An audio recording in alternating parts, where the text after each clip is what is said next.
Mahal ko, ang haba ng ating nilakbay and finally, andito na tayo. Dove, I know vows are about making promises to each other, but before that, I want to take this opportunity to thank you. Thank you for staying. Thank you for understanding, fighting for me, loving me, and accepting me.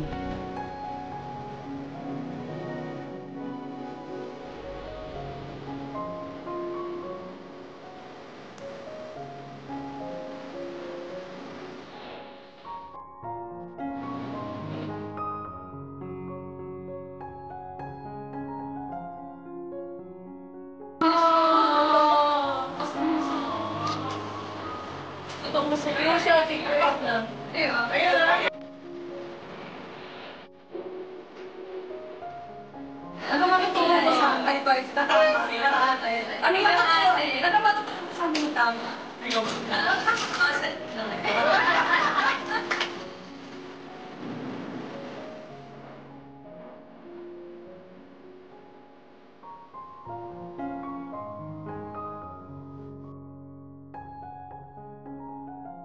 I promise to listen to your advice, even if I don't always take it. I promise to listen for as long as it takes for you to feel heard.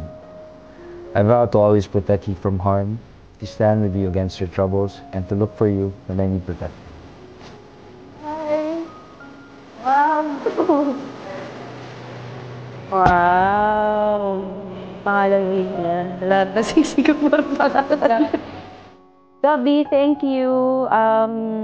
Actually, alam ko yung istorya na to. So, thank you. Malaking bagay ito kasi yung heirloom siya. And nakakatuwa to na napunta sa akin. And soon, sana mapunta rin kay baby. I love you and I'm so excited to know you.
Husband and wife should cover each other with love and with protection.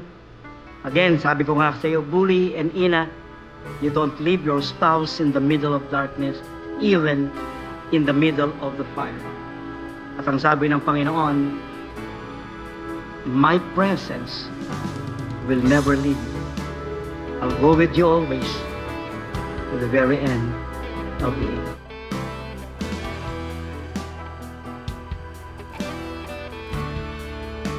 Alam ko hindi naging madali ang journey natin dalawa. And I cannot believe na nandito na tayo. We finally made it. Bully, I love you. And today, I give myself to you in marriage.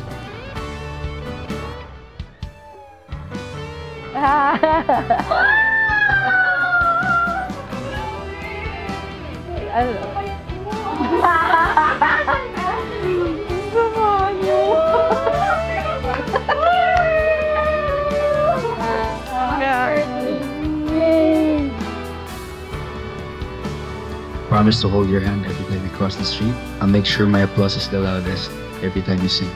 Promise to massage your feet after a long day. Promise to put God in the center of our marriage. At least, I promise to keep at least 80% of these vows.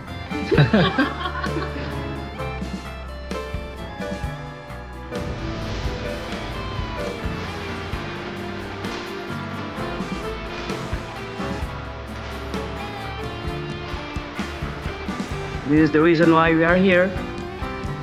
God, in His immanence and transcendence, brought the two of you to be one in the eyes not only of men, but also in the eyes of God.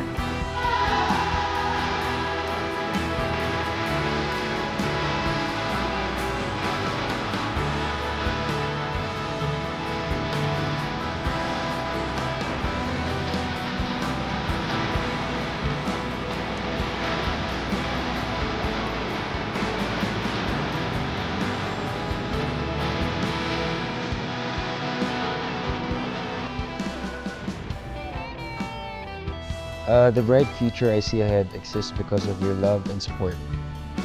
It's hard to imagine my life without you. All I have to offer you today is my sincerest thanks for your love. I hope you like my gift. I love you, Parky.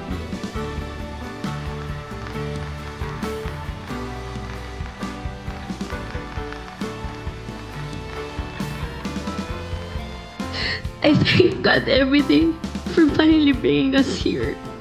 I vow to be true and faithful as long as we both live. I cannot wait to start this new and exciting adventure with you, the person I love the most in the world. I love you.